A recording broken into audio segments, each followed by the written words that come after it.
Bismillahirrahmanirrahim. Alhamdulillahirabbil alamin wassalatu wassalam ala asyrafil anbiya'i wal mursalin wa ala alihi wa sahbihi ajma'in. Subhanaka la ilma lana illa ma 'allamtana innaka antal alimul hakim. Rabbi shrah li sadri wa yassir li amri wahlul 'uqdatam min lisani yafqahu qawli. Amma ba'd. Alhamdulillah ala nikmatil Islam, alhamdulillah ala nikmatil iman, wa kafa biha min ni'mah. Alhamdulillah, segala puji bagi Allah Subhanahu wa taala. Allah taala mengatakan di dalam Al-Qur'an, ya ayyuhalladzina amanu taqullaha wa kunu ma'as shadiqin. Wahai hamba-hambaku yang beriman, bertakwalah kalian semuanya kepada Allah Subhanahu wa taala, wa kunu ma'as shadiqin, dan jadilah kamu hamba-hamba yang bersungguh-sungguh. Carilah tempat-tempat yang tulus, carilah tempat-tempat yang mendekatkan dirimu kepada Allah.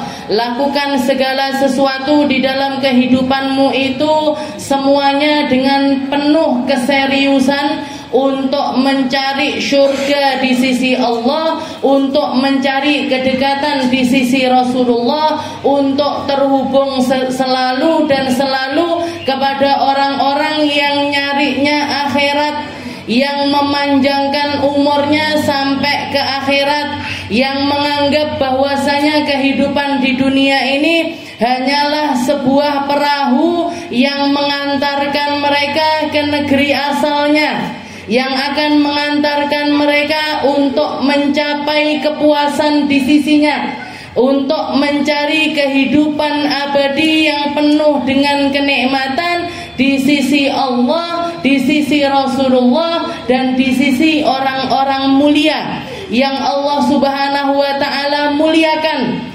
Orang-orang mulia di sisi Allah taala yang dikatakan ma'as shadiqin, orang-orang yang serius ini, mereka bukanlah orang-orang yang mencukupi kehidupan di dunianya hanya untuk dunia, yang bukan cuman makan biar kenyang, tapi makan untuk menguatkan ibadah kepadanya. Mereka minum bukan cuman untuk menghilangkan dahaga ataupun memuaskan hasrat keinginannya, mencari-cari rasa lidahnya, tapi mereka minum untuk membasahi lisannya agar senantiasa enak, digampang dipakai untuk berzikir kepadanya, dipakai untuk membaca Al-Quran, dipakai untuk bersalawat, dipakai untuk mengucapkan perkara-perkara mulia.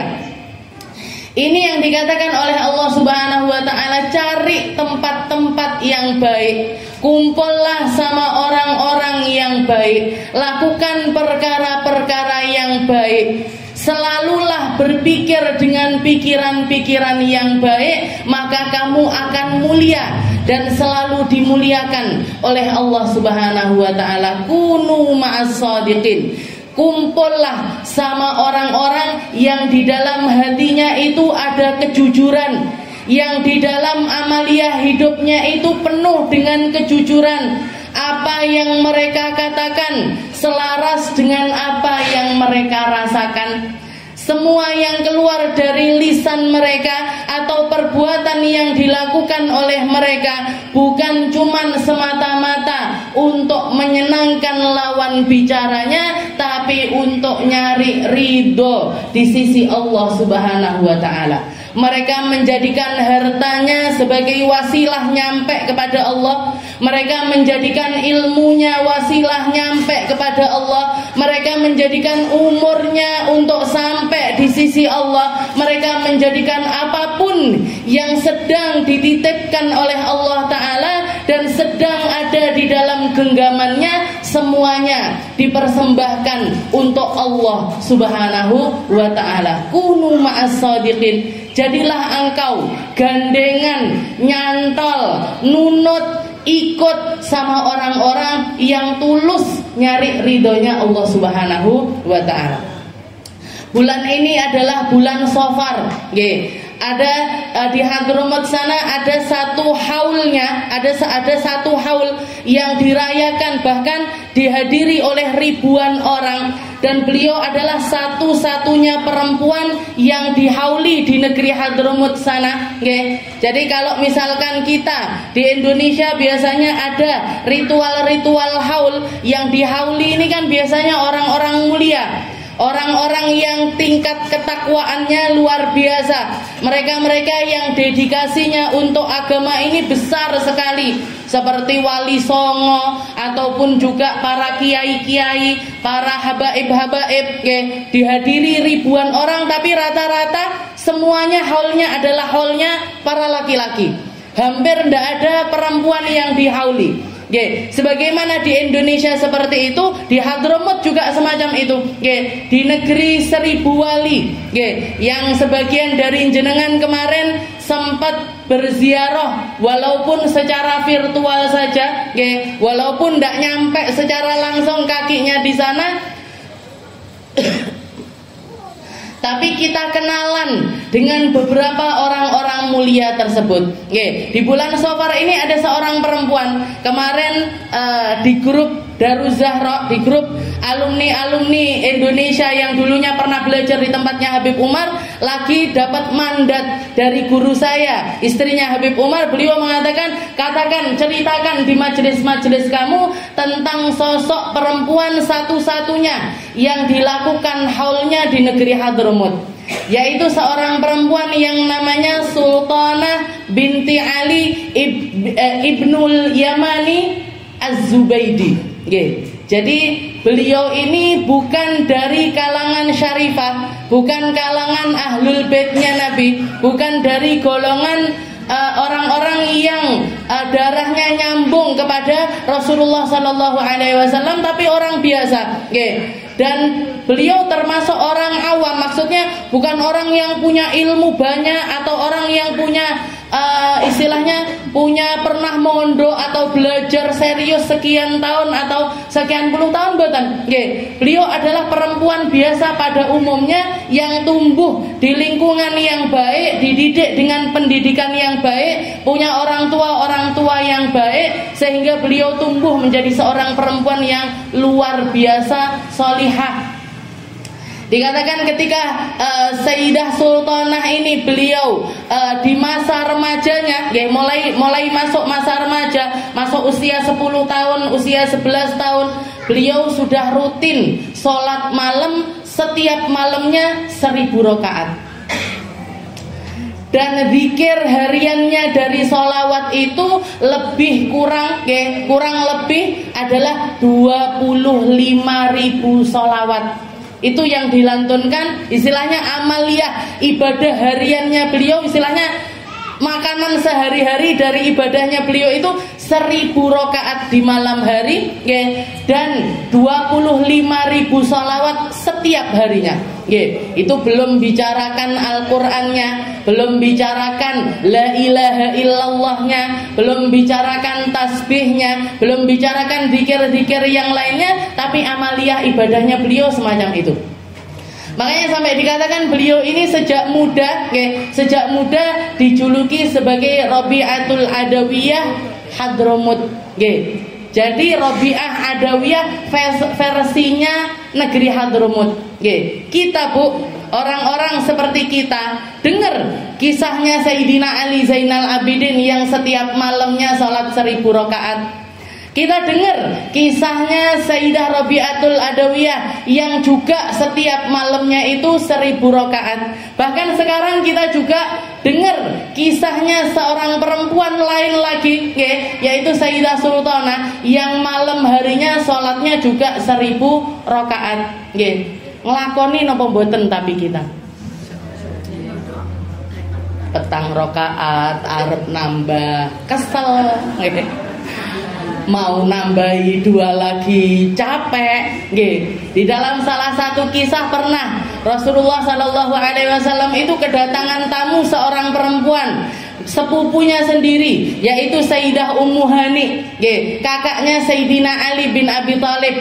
Ketika Ummu Hani ini masuk ke rumahnya Nabi, Rasulullah lagi mandi, ditutupi satir sama Sayyidah Fatimah. Dari balik satir tersebut Rasulullah nanya, "Man? Siapa? Tamunya siapa? Yang baru datang ini siapa?" Sayyidah Ummu Hani mengatakan, Ummu Hani ya Rasul, saya adalah Ummu Hani ya Rasul. Rasulullah menjawab lagi mengatakan, marhaba bi Ummi Hani, selamat datang wahai Ummu Hani. Tapi setelah itu beliau neruskan mandinya sampai selesai. Habis itu wudu, keluar dari tempat wudunya, keluar setelah beliau bersih-bersih mandi, ini tamunya sudah di depan mata, tamunya sudah masuk di dalam rumahnya. Ditinggal dulu sama Nabi Muhammad, beliau melaksanakan sholat duha sebanyak 8 rakaat. Dan hadis ini yang meriwayatkan Ummu Hani. Katanya Sayyidah Ummu Hani, fasalla thamaniya rakaat, Rasulullah salat 8 rakaat bi thawbin wahid, dengan satu baju, dengan satu pakaian. Maksudnya satu pakaian itu Rasulullah enggak, biasanya laki-laki kan pakai 2 pakaian, atasnya pakai koko, bawahnya pakai sarung. Tapi waktu itu Rasulullah cuman pakai sarung doang, cuman pakai sarung aja, atasannya nggak pakai apa-apa. Rasulullah sholat 8 rakaat. Hadis ini menjadi bukti bahwasanya Rasulullah Shallallahu Alaihi Wasallam, kalau istilahnya hidupnya Nabi itu simple, enek kelambi yo digawe, ndak enek yo ndak digawe. Ada beliau pakai, ndak dipakai. Ada makanan dipakai, ndak dipakai. Tapi yang pasti tamunya sudah nunggu, beliau sempat duhaan 8 rakaat. Kita, repot ngeterne anak, ndak sempet duhaan. Repot banyak tamu, banyakan mana tamunya kita sama tamunya Nabi. Rengketan mana aktivitasnya kita dengan aktivitasnya Nabi. Banyakan mana kesibukannya kita dengan kesibukannya Nabi. Tapi dengan segala kesibukannya Nabi, sholat malamnya beliau hatta yatawaram qadamah, sampai kakinya bengkak. Salat duhanya Nabi ndak pernah kurang dari 8 rakaat. Awake dhewe loro moro papat mikirnya panjang banget. Bar wis papat mau 6 panjang lagi. Repot aku, saya arep ngaji pengajian. Repot saya masih ngurusi sholawatannya. Repot saya iki kudunge urung matching, klambine urung matching. Ini itu deh. Kebanyakan yang kita pikir itu, sampai yang penting-penting hilang. Sampai yang prioritas di sisi Allah Ta'ala itu tidak terfikirkan lagi di dalam kehidupan kita. Tapi orang-orang siddiq, orang-orang yang di dalam hatinya punya kejujuran, tulus di dalam Islamnya, tulus di dalam imannya, tulus di dalam keilmuannya, tulus di dalam penghambaannya kepada Allah Subhanahu wa Ta'ala. Semua perkara yang kaitannya dengan manusia ditangguhkan untuk beribadah kepada Allah Subhanahu wa Ta'ala. Jadi seperti itu keadaannya orang-orang mulia. Sayyidah Sultanah ini perempuan yang semacam itu. Beliau bukan ulama, bukan penceramah, bukan orang yang punya keilmuan luar biasa. Tapi yang satu hal yang paling menonjol di dalam diri beliau, dikatakan beliau ini orang yang luar biasa penghormatannya kepada para ahli ilmu. Setiap kali ada kajian, beliau tidak pernah kecuali hadir. Setiap dengar ada ulama datang, beliau tidak pernah kecuali beliau masuk di dalam orang-orang yang hadir. Hadir dengan penuh keseriusan, nyatet semua apa yang bisa beliau catat, nginget dan berusaha mengamalkan semampunya dengan apa yang beliau bisa amalkan. Itu dilakukan bertahun-tahun, bahkan berpuluh-puluh tahun, sampai dikatakan beliau dipinang oleh salah seorang ulama paling tersohor pada zaman tersebut, yaitu Sayyidina Al-Habib Abdurrahman bin Muhammad Maulad Dawilah, orang pertama yang dapat julukan As-Segaf. Jadi kalau jenengan dengar ada orang di belakangnya ada marga As-Segaf, semuanya adalah keturunannya Habib Abdurrahman As-Segaf. Beliau dijuluki Faqih Muqaddam kedua. setelah ayahnya yaitu Habib Muhammad Maulad Dawilah. Jadi abahnya Faqih Muqaddam pertama, putranya yang kedua, putranya yang paling bontot ini. Habib Abdurrahman itu anaknya yang paling kecil. Tapi beliau yang paling tinggi derajatnya di antara kakak-kakaknya. Julukannya As-Segaf. As-Segaf itu artinya apa? Atap, Bu.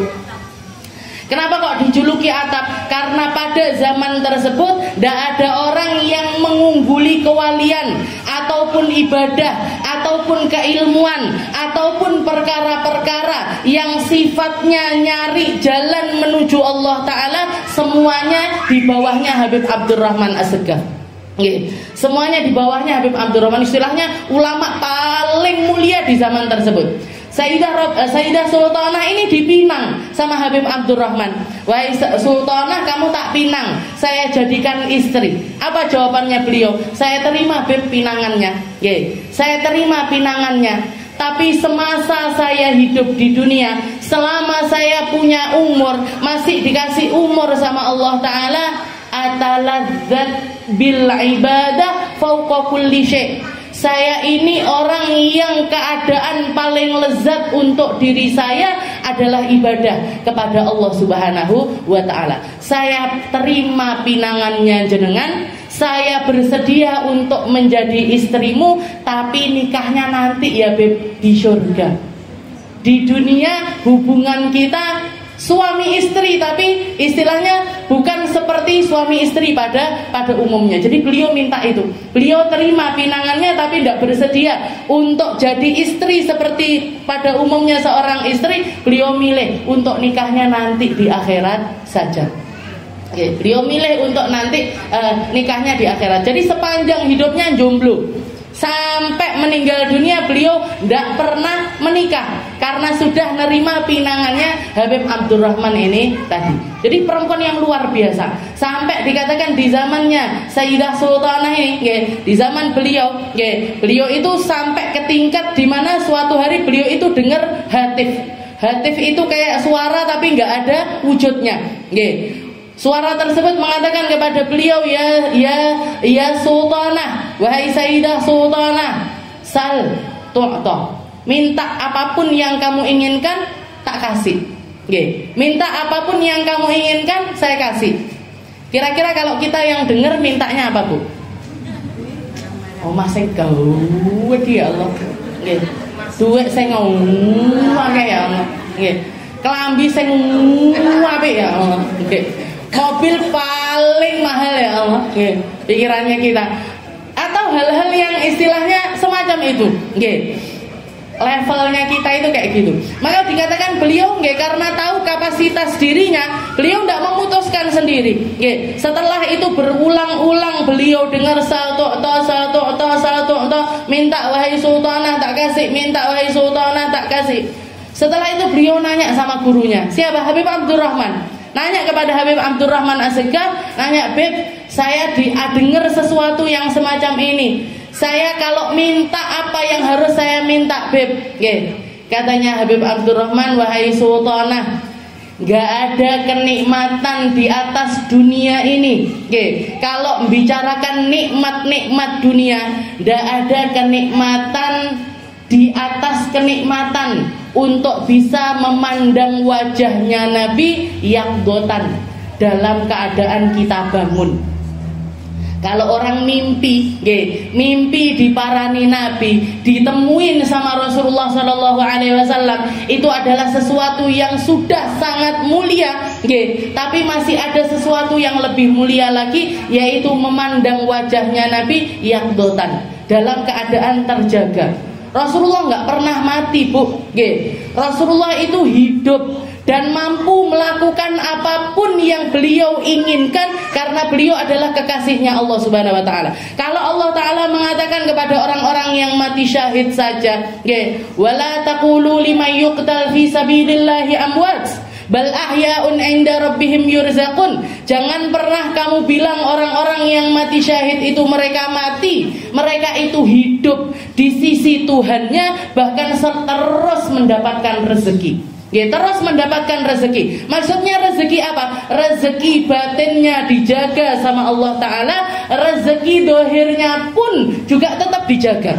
Maksudnya dijaga ini seperti apa? Banyak para orang-orang yang membuktikan mereka-mereka yang mati dalam keadaan syahid, badannya dijaga sama Allah Ta'ala.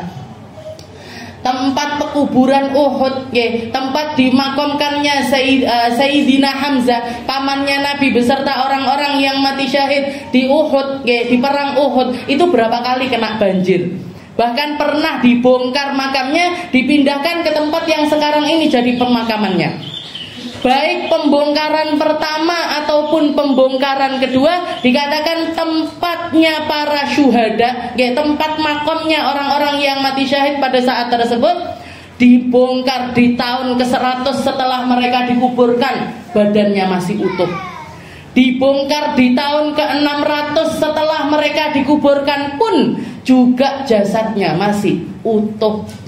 Bahkan di tahun ke-600, kalau yang tahun 600 ini bukan syuhada Uhud, bukan mereka-mereka yang meninggal di Uhud, tapi mereka-mereka yang meninggal di Mu'tah, di daerah antara Palestina dengan Iran, tempat di mana para sahabatnya Nabi melawan, 1 juta sahabatnya Nabi harus melawan 100 juta dari musuhnya. Itu dikatakan ketika dipindahkan makamnya para syuhada makamnya para syuhada ini tadi dipindahkan, ada satu di antara mereka yang tangannya ini megang dadanya karena luka yang ngena ke mereka ini di bagian dada. Ketika mau dipindahkan, tangannya seperti ini. Karepe sing mindah, arepe ditato, tangannya itu mau dibenain, mau disedekapne kayak orang-orang meninggal pada umumnya. Dikatakan ketika tangannya ini gini kan, ditampek, Jadi tangannya orang yang mau mindah ini tadi di istilahnya begini kan, ditampek tangannya orang tersebut, setelah itu balik lagi seperti ini. Dan luka yang ada di dadanya pada waktu itu ngucur darah. Ini setelah 600 tahun, Bu. Syuhada Mu'tah itu dipindah sekitar 600 tahun setelah itu.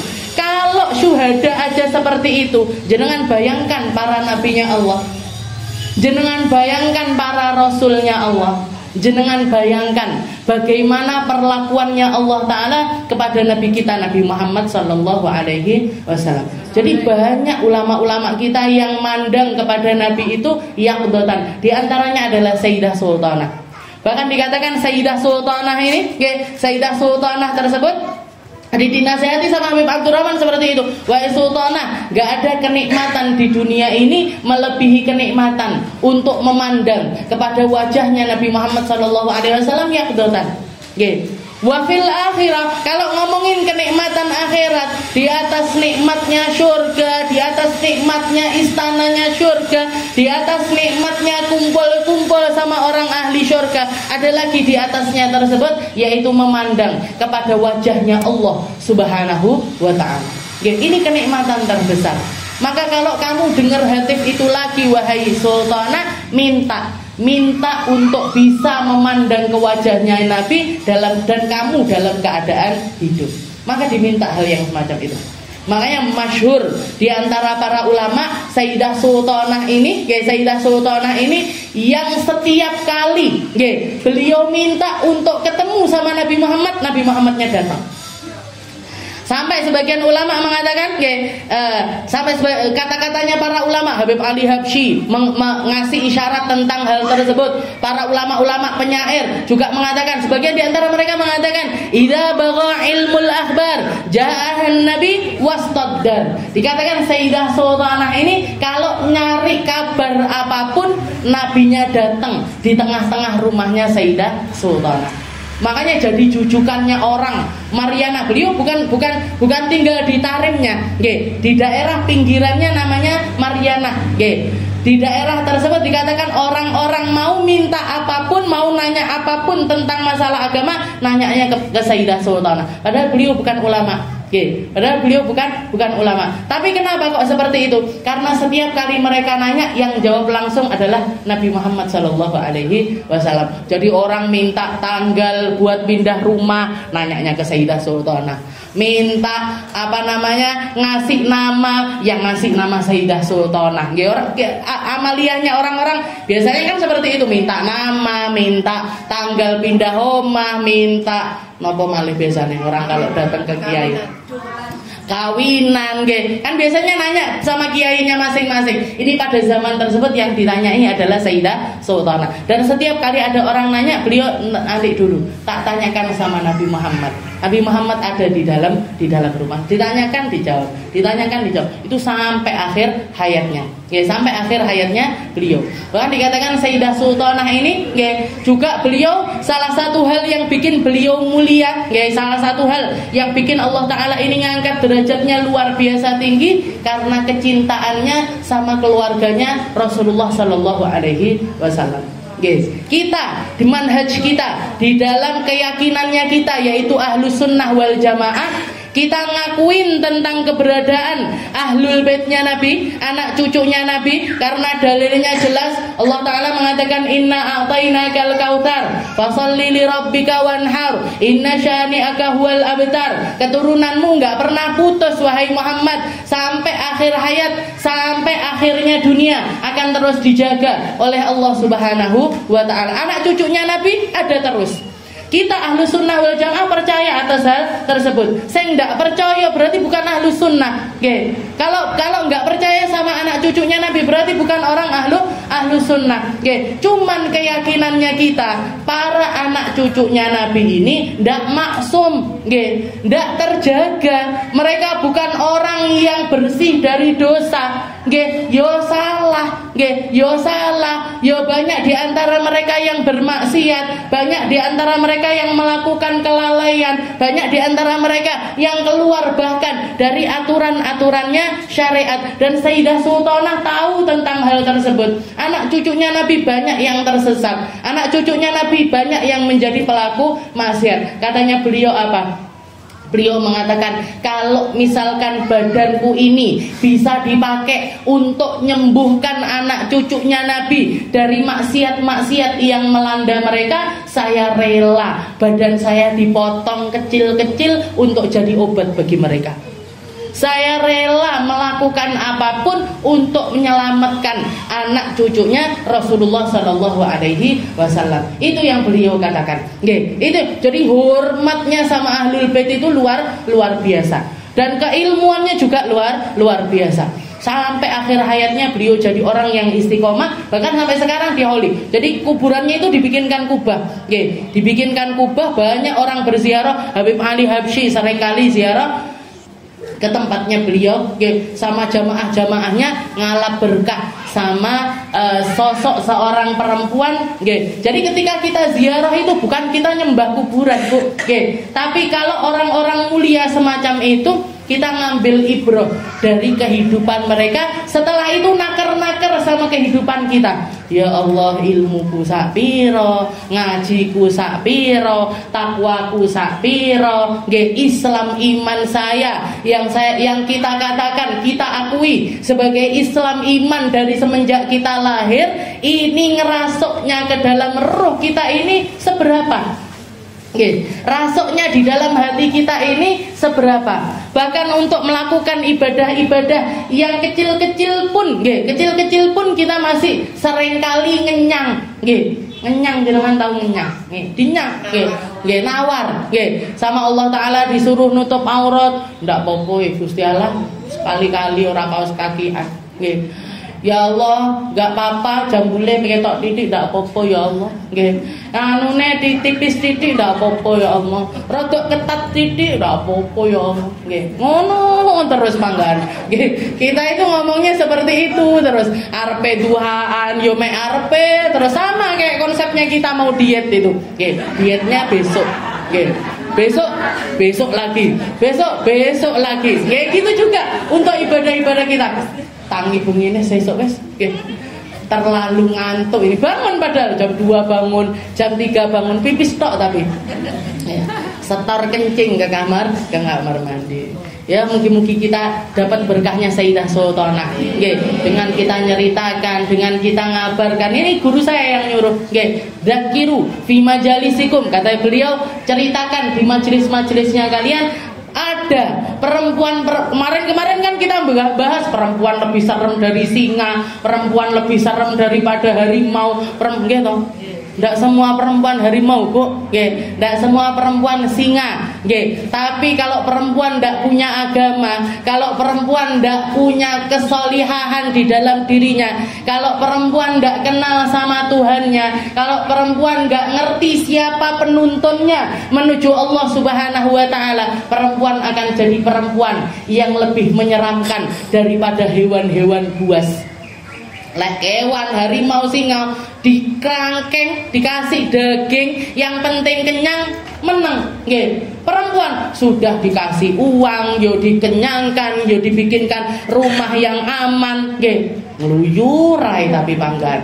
Tetap aja kemana-mana, suaranya kemana-mana, kata-katanya kemana-mana, nyampe kepada siapapun juga. Jadi kata-katanya orangnya di rumah, tapi ketikane pedes kabeh.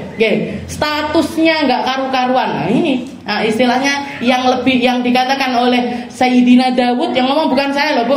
Nabiullah Dawud wasiat kepada putranya yaitu Nabiullah Sulaiman, ojo mlaku mburine wong wedok. Perempuan itu lebih membahayakan dibandingkan singa ataupun juga harimau. Tapi kalau perempuan salihah mboten. Sebaliknya itu yang seperti yang dikatakan oleh Nabi Muhammad, perempuan itu ad-dunya mata wa khairu mata'iha al-mar'atus salihah. Perempuan itu adalah perhiasannya dunia, perhiasannya dunia, dan sebaik-baik perhiasan dunia ini adalah perempuan-perempuan salihah. Jangan tinggal ngelihat aja, saya ini perhiasan dunia apa bukan? Kalau kita mau tahu saya ini perhiasan dunia apa bukan? Perhiasan itu kan indah. Perhiasan itu kan bikin orang seneng ngelihat. Perhiasan itu kan bikin orang betah untuk duduk di dekatnya. Jenengan garek delok bojone jenengan pilih cedek karo jenengan apa pilih ngedok? Anak-anaknya jenengan pilih deket sama jenengan apa pilih mamah serem? Saya tak nggak usah deket-deket aja. Teman-temannya jenengan lebih seneng duduk deket sama jenengan apa nggak usah cedek-cedek karo ibu kui? Pedih aku, saya takut salah, takut jadi omongan. Kita jadi perempuan yang bagaimana? Perempuan solihah itu menenangkan, perempuan solihah itu mengindahkan, perempuan solihah itu bikin nyaman, perempuan solihah itu bikin orang-orang sekitarnya betah berlama-lama duduk dengan mereka. Enggak, berarti kudu diusahakan, entah itu omongan kita, karena orang dekat sama seseorang, kalau yang dilihat tentang pakaiannya, Bu kok rambine apik tak cedekane, sedilu tok niku Bu, cuman sebentar aja, betahnya itu cuman sebentar, tapi masih atribut dari ujung kepalanya sampai kakinya luar biasa mahal, yang keluar dari kata-katanya, omahe ibu kuwi ngene. Rumah tangganya ibu itu begini. Wes. Sebentar doang. Begitu juga sama suaminya jenengan. Jenengan macak ayu, make upan, pakai MUA harganya 1 juta, 2 juta, gawe kelambi mekrok kayak princess di rumah, duduk di tengah rumah. Suaminya jenengan kaget datang. Duh, bojoku kok ayu. Tapi kalau misalkan begitu duduk bareng yang keluar dari jenengan, payah setoran. Payah ini belum, ini entek. Betahnya cuma sebentar, 5 menit tok. Cuman 5 menit mau duduk sama jenengan, habis itu dia pilih marung ning gone angkringan warung kopi. Lebih seneng ngopi dibikinkan barista ketimbang dibikinkan sama jenengan. Kenapa kira-kira? Ininya loh yang beda. Ruhnya yang beda. Almar'ah as-solihah, perempuan solihah itu indahnya di dalam. Indahnya di dalam jiwanya, indahnya itu di dalam ruh-ruhnya mereka. Sayyidah Fatimah pernah dihitung sama perempuan yang ada di sebelahnya, tambalan baju yang ada di bajunya beliau dihitung ada lebih dari 25 tambalan. Suwek kene dijahit, suwek kene dijahit, suwek kene dijahit, 25 Bu. Ada di antara kita yang pakai baju ada tambelannya. Ada di antara kita kena knalpot ya di jarne, istilahnya dibenahin sebentar, habis itu siki kena knalpot, sing iki kena iki, sing iki suwek, sing ini, habis itu sudah ditinggalkan. Tapi Sayyidah Fatimah robek dijahit sampai 25 jahitan. Bahkan ketika istilahnya saking lapuknya bajunya, ketika digeser sedikit suwek Bu, kerek, saking merepel bajunya Sayyidah Fatimah. Tapi suaranya, tapi keindahannya, tapi akhlaknya, ibadahnya nyampe sampai 1400 tahun kemudian. Kita masih mengidolakan beliau, kita masih berangan-angan untuk selalu berada di belakangnya. Bahkan cita-citane mlebu surga bareng, digiring sama Allah Ta'ala di belakang rombongannya Fatimahuz Zahra, di belakang Fatimahuz Zahra. Kita lanjutkan pembahasan kita. Mungkin dan katam, mungkin tang katam ini akan saya cepatkan, sebagaimana kita bahas kemarin tentang ghaddul basar untuk jaga pandangan. Setelah itu jaga aurat, kepada perempuan bagaimana, kepada laki-laki gimana, kepada suami bagaimana dan lain sebagainya. Maka beliau setelah itu Syekh Muhammad Nawawi, Al-Fadhil Syekh Muhammad Nawawi bin Umar Al-Jawi Asy-Syafi'i, beliau mengatakan juga diwajibkan bagi perempuan untuk jaga salaman sama lawan jenisnya, wal musafahah. Jadi kalau misalkan ngelihat aja haram, apalagi megang, apalagi bersentuhan, apalagi istilahnya ketemu kulit sama kulit dengan laki-laki yang bukan mahram dengan kita. Kalau jenengan nanya gimana kalau darurat, darurat ini seperti apa?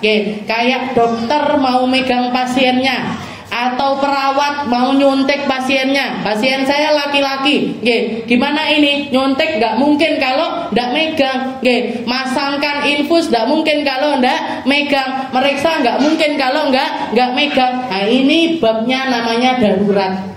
Kalau untuk perkara-perkara darurat boleh. Tapi di luar darurat ya enggak boleh.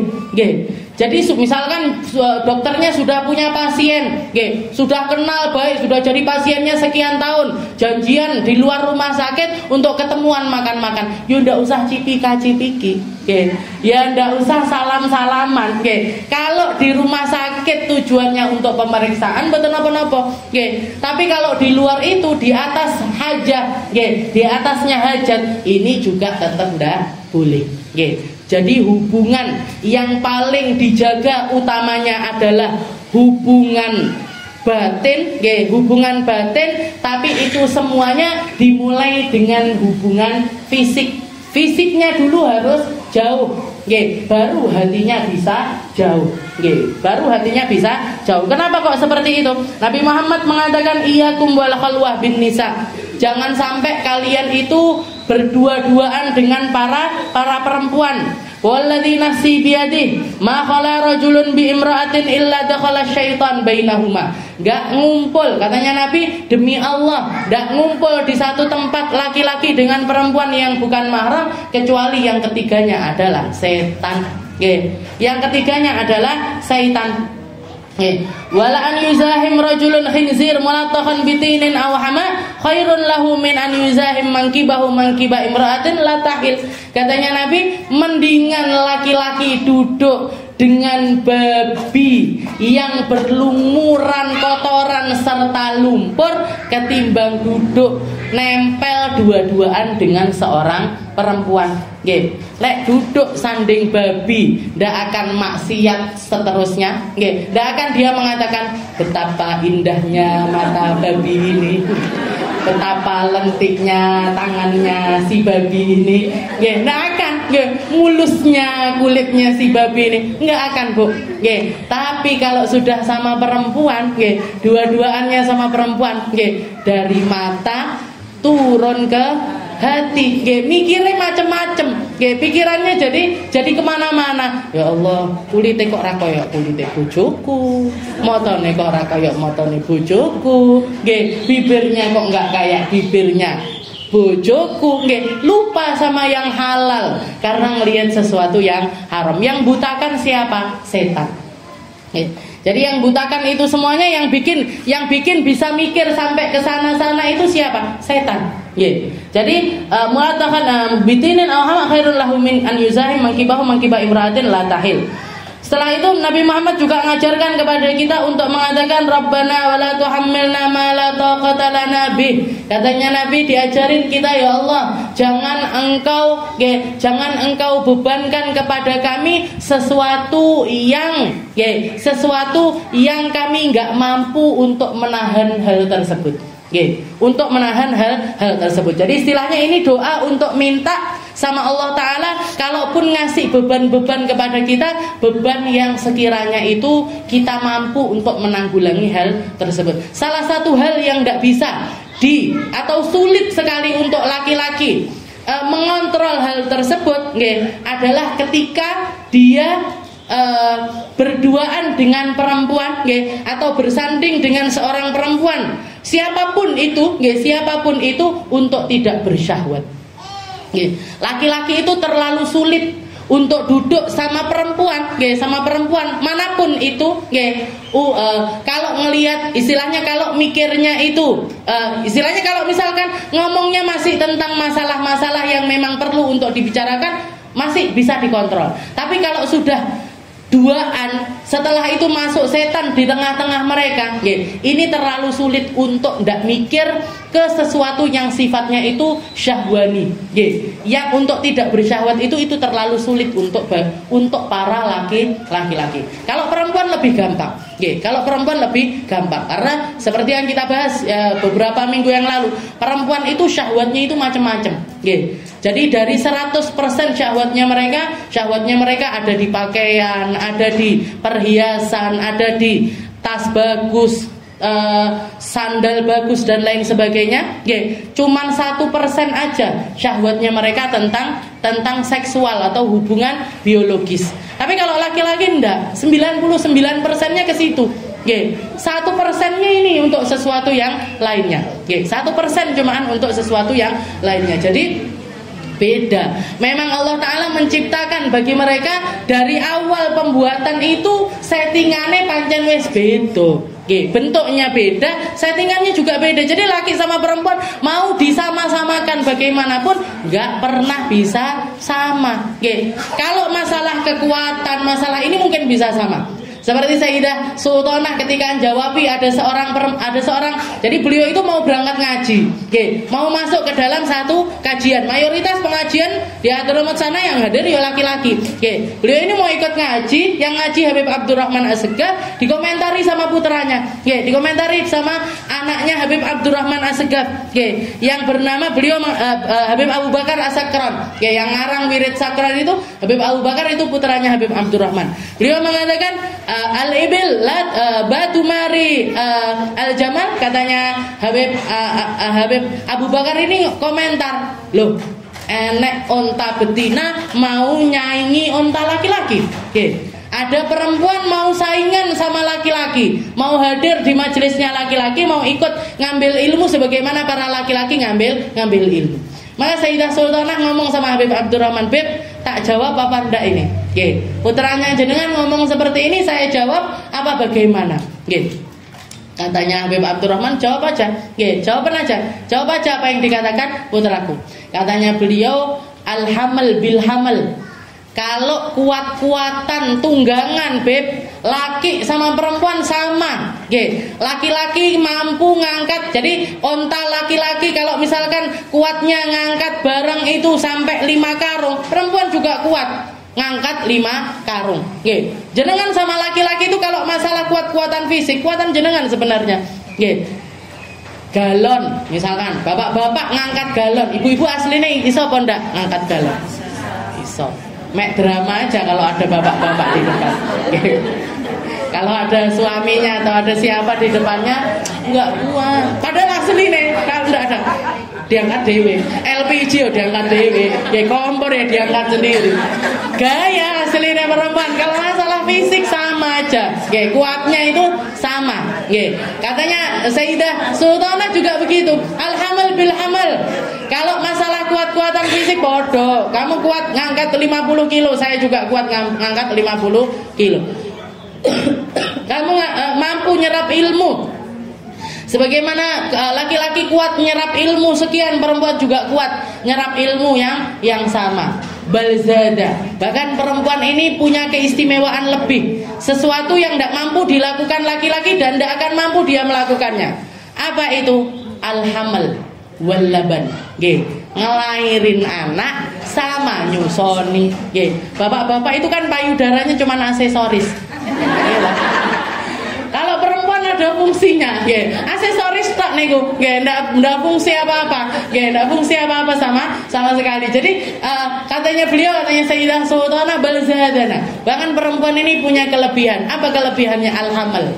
Perempuan mampu hamil, laki-laki mana yang bisa hamil? Bawa diganti atribute kabeh, ndak akan bisa ditanamkan rahim di dalam perutnya. Begitu juga dengan nyusuin, laki-laki sampai kapanpun ndak ada ceritanya bisa nyusoni. Perempuan yang bisa nyusoni. Dijawab seperti itu. Menang kelakep Habib Abu Bakar As-Sakron. Ini ulama yang didebat sama Sayyidah Sultanah ini. Ulama dan juga putranya ulama. Tapi walaupun beliau seperti itu, adabnya luar biasa. Bahkan dikatakan setiap kali Habib Abu Bakar As-Sakran ini mau datang, tarikh ke Mariana itu jauh, jauh. Istilahnya masafahnya itu mungkin dari sini ke Blitar. Zaman dulu ndak ada mobil dan lain sebagainya, pakainya onta, kuda dan lain sebagainya. Tapi beliau setiap kali Habib Abu Bakar mau datang ke Mariana, mau datang ke, misalnya dari Blitar, mau ke Tulungagung, mau datang 2 hari sebelumnya, beliau sudah tahu. Beliau sudah tahu, setelah itu ngomong sama penduduk kampungnya, Rahibu bis Sultan Ibnu Sultan. Ayo kita bikin penyambutan kepada seorang raja, putranya seorang raja. Itu 2 hari 3 hari sebelumnya beliau sudah tahu. Sudah ada handphone? Belum. Pager aja belum ada. Di zamannya Sayyidah Sultanah itu belum ada apa-apa. Beliau dapat kabarnya dari siapa? Dapat kabarnya dari siapa? Dari Rasulullah Sallallahu Alaihi Wasallam. Sayyidah Sultanah itu waliyah, seorang perempuan wali, seorang perempuan istimewa luar biasa di sisi Allah Subhanahu. Wa yajibu 'alal mar'i idza aradatil khuruj an tastur jami'a badaniha wa yadayha min ayunin nadhirin. Makanya Bu, nutup aurat itu wajib. Wis ndak usah mikir dowo-dowo.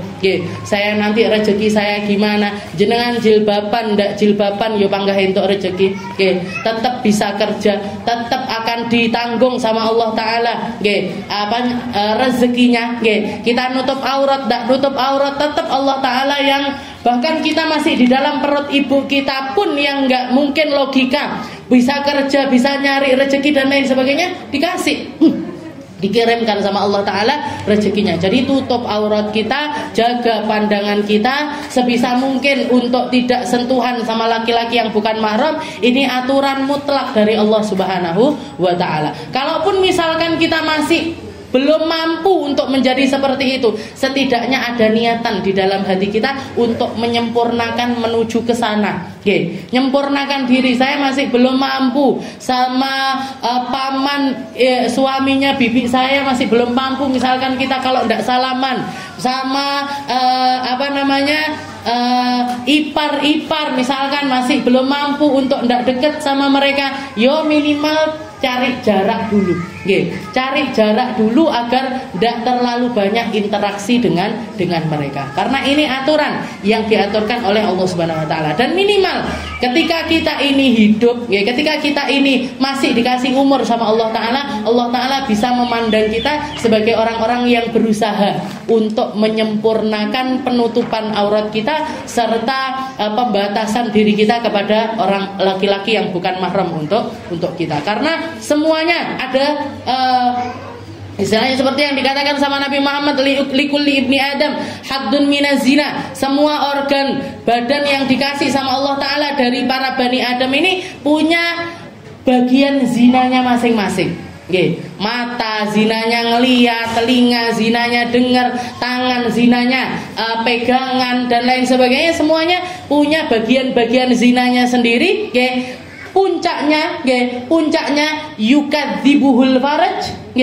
au yusaddikuhu, akan berlanjut kepada perzinahan yang sebenarnya atau tidak. Kalau sampai keluar batas sampai zina yang sebenarnya, ini dosa yang asarnya akan kelihatan bahkan sampai masuk ke dalam surga sekalipun. Para penduduk surga itu sudah tahu kalau orang pernah berbuat zina, mereka akan masuk ke dalam surga, kepalanya itu nunduk semuanya, tidak mampu untuk mengangkat matanya. Kenapa? Dan itu masyhur di antara semua penduduk surga. Oh, ini berarti dia tahu. Orang ini dulu berarti pernah berzina. Dan semua anggota badan kita ini menjadi permulaan dari zina-zina tersebut. Mungkin sama Allah Ta'ala digampangkan untuk menutup aurat kita, untuk jaga pandangan kita, untuk menyempurnakan penghambaan kita kepada Allah Subhanahu wa Ta'ala, dimulai dari yang fisik, dimulai dari yang fisik dengan penyempurnaan batin, dengan penyempurnaan ruh, dengan penyempurnaan hati-hati kita. Semoga Allah Ta'ala nerima taubat kita. Semoga Allah Ta'ala mengampuni kekurangan-kekurangan kita. Semoga Allah Ta'ala menghapuskan yang sudah berlalu dari kita dengan penghapusan yang sempurna, dengan penghapusan yang gak kelihatan aibnya sama sekali, dengan penghapusan yang dilupakan sama Allah Ta'ala sejauh-jauhnya, sehingga aib-aib kita gak ditampakkan di depan halayak ramai, di depan halayak manusia, dari mulai zamannya Nabi Adam sampai akhir zaman nanti. Mungkin kita dijaga sama Allah Ta'ala dari zina, dari permulaannya zina, dari buruknya zina, dari efek-efek lain dari perzinaan itu kita, anak cucu kita, orang-orang setelah kita, dzurriyyah kita, orang-orang yang kita sayangi, orang-orang yang kita cintai. Semoga semuanya dijaga sama Allah Ta'ala dari yang namanya zina. Ala hadhihi niyyah wa ala niyatin salihah wa ila hadratin Nabi Muhammad sallallahu alaihi wasallam bisirril Fatihah.